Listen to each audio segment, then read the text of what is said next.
Olga Romanov Nikolaevna was the firstborn of the last Tsar of Russia. One of 4 sisters and a brother, Alexei, the heir. Life for Olga was remarkably different from her sisters. Unlike them, she was the eldest, and came close to the chance of becoming the next reigning monarch.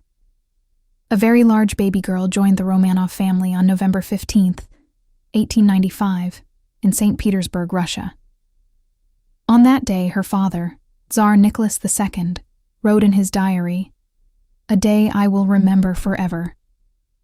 At exactly 9 o'clock, a baby's cry was heard, and we all breathed a sigh of relief. With prayer, we named the daughter sent to us by God, Olga.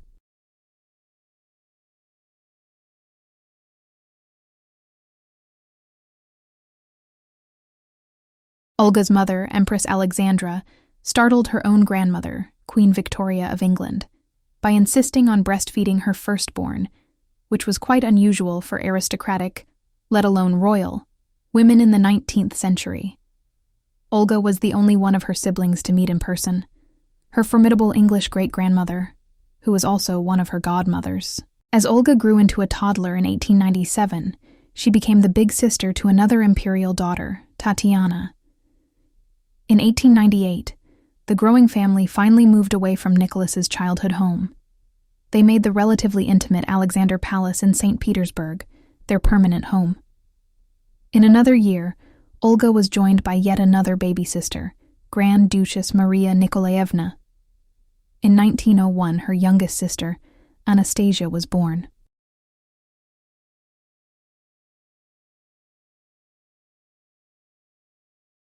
In 1900, before her brother was born, her father fell seriously ill. During this period, the Empress attempted to persuade her husband to change the succession laws in Russia to allow females to inherit the throne in the absence of any male heirs, in order for Olga to inherit the empire, as opposed to her uncle, Grand Duke Michael Alexandrovich. In 1904, the long-awaited birth of a male heir, Alexei Nikolaevich, to the Russian throne took place, to the elation of the imperial family and of the entire nation. But tragically, the little boy who was destined to become the next Tsar of Russia was born with the fatal medical condition, hemophilia. Tsarevich. Alexei inherited this rare and untreatable blood disorder from his mother. It had been passed down genetically to Tsarina Alexandra from her mother, Princess Alice of England, who in turn had received it from her own mother, Queen Victoria. The Russian heir's condition brought the tight-knit imperial family even closer together, but was also understandably a source of severe anxieties and despair for Olga's parents. Desperation over Tsarevich. Alexei's hemophilia also contributed to the Tsar's and Tsarina's dependence on the reputation of the charismatic Siberian peasant, Grigory Rasputin, as a faith healer, a factor of major historical significance. As for Olga, she loved her little brother unconditionally, as did all Alexei's other sisters, and felt intensely protective of him.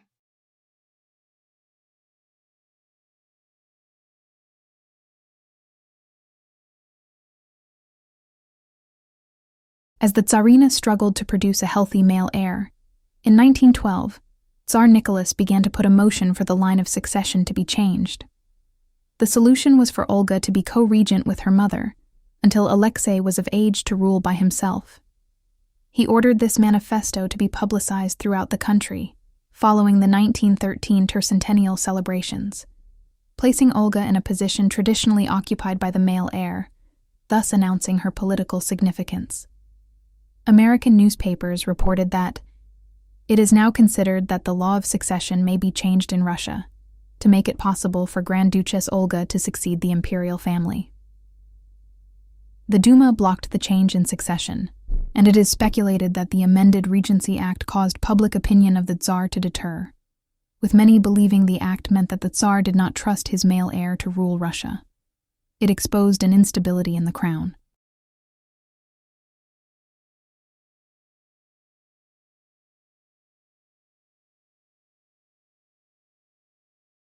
In her memoirs, Mariel Buchanan, daughter of the British ambassador to Russia, describes the physical appearance of the 15-year-old Olga at an imperial ball in 1910. That evening, She wore a pale pink chiffon dress of almost classical simplicity. A silver ribbon was bound round her golden hair, which was parted in the middle, and her only jewels were a string of pearls round her slender neck. She had not the regular features, the almost mystical beauty of her sister, Tatiana Nikolaevna, but with her rather tip-tilted nose, her wide laughing mouth, her sparkling blue eyes, she had a charm, a freshness, an enchanting exuberance that made her irresistible.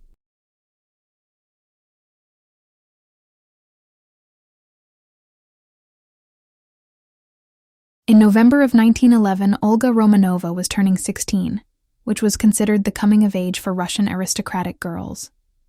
Every young girl impatiently awaited this event, as it was the time of her first grown-up ball, her coming out to the world. A grand dinner and gala party was taking place on that day at the palace in Livadia at the Crimea to celebrate Grand Duchess Olga's landmark event. Unlike her sister Maria, Grand Duchess Olga did not often talk about wanting a large family, a husband, and lots of children. However, it is evident from her diaries that she was a very romantic girl, who often idealized the young men she developed crushes on. During the winter of 1913-14, after Olga just turned 18, several royal young men were considered as potential husbands for her. Among them were her cousin Grand Duke Dmitri, Prince Arthur of Connaught, and even briefly Edward the Prince of Wales.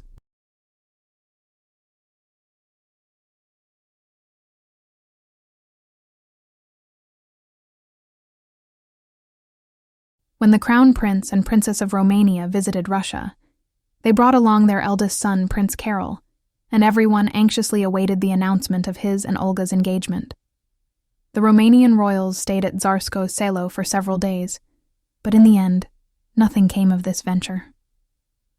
The Grand Duchess and the Prince evidently did not click. Olga mentioned this visit briefly in her diary, and the impression we get is disinterest at best. The coming of war marked a great change in Olga's life. Instead of the social activities and balls of peacetime, Olga and Tatiana joined their mother in training as military nurses or Sisters of Mercy. Working together in their contribution to the Russian war effort, no doubt strengthened the strong sisterly we-two-I bond between Olga and Tatiana.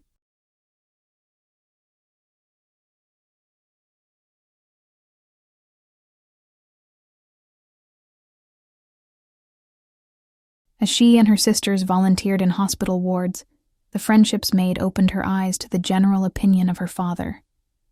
She asked her lady-in-waiting, "Why has the feeling in the country changed against my father?" wondering if there were more ominous reasons for the unrest and ferment that she sensed rather than knew about, which filled her with a growing anxiety. One of these friendships was with a young soldier named Mitya. Olga spent a lot of time with him, taking photographs of him and friends, having long conversations, and eventually falling in love with him. Mitya claimed he would slay Rasputin to save her family from embarrassment, an opinion remarkably different to that of her family.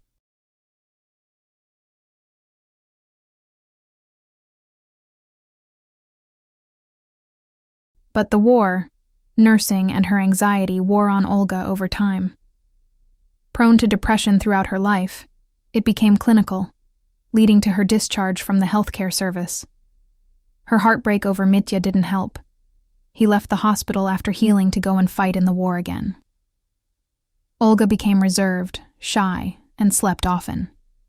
Perhaps if the line of succession did change in 1912, Olga would have become the Grand Empress, with no need for a male heir, and therefore no need for the mystic Rasputin to heal Alexei's hemophilia. The fall of the Russian crown could have been delayed, or not as aggravated by these conditions. In fact, with Rasputin, Olga remarked that whilst his murder was necessary, it should never have been done so terribly, and was ashamed that it was done by her relatives. Again, Olga understood the political ramifications of Rasputin's influence, but also that his murder could bring more shame to a family already losing support, showing that she was sensitive to ideas and understanding of the political situation her family were in. Olga Romanov's life ended tragically before her 23rd birthday, when she and the entire Romanov family were brutally murdered in the cellar of the Ipatiev house in Ekaterinburg.